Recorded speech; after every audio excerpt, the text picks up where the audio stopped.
Hello दीदी बहनी, राधे राधे, नमस्कार, प्रणाम करती हूँ। तो दीदी बहनी हरे, चाची हरे, आप सबके लिए लेके आई जौन शादी में आप सब चूल्हा बनवा जाते हैं। जौन जाओ जा तारा तीरथ माटी लेके आओ जा तो चूल्हा बनवा जाते बियाहे वाला, वही चूल्हा बनवा वाला मतलब सुहाग गीत आटे।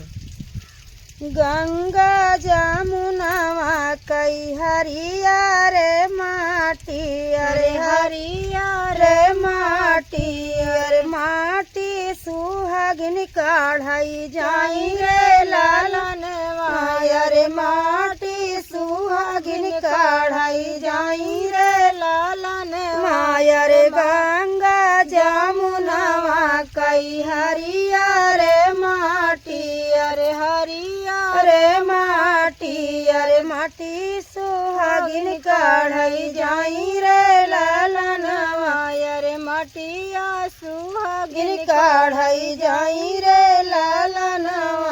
अरे वही माटी काढ़ाई जाई दुल्हे कैया जी, अरे दुल्हे कैया जी, वही माटी काढ़ाई जाई दुल्हे कैया जी रे लालन मायर, हाजी रे लालन मायर, चूल्हा बनाई सुहागिन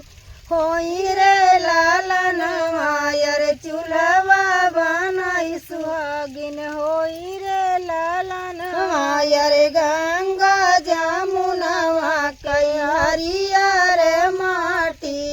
हरिया रे माटी, अरे माटी सुहागिन काढ़ाई जाई रे लालन मायर, माटी सुहागिन काढ़ाई जाई रे लालन मायर, उहई माटी खोदाई जाई दुल्हे राम कई चाची, दुल्हे राम कई चाची रे लालन मायर, चाची रे लालन मायर, माटी खोदी सुहागिन होई जाई रे लालन मायर, माटी खोदी सुहागिन होई जाई रे लालन मायर, गंगा जमुनावा कई हरिया रे माटिया, अरे हरिया रे माटिया, अरे माटी सुहागिन खोदाई जाई रे लालन मायर, माटी सुहागिन काढ़ाई जाई रे लालन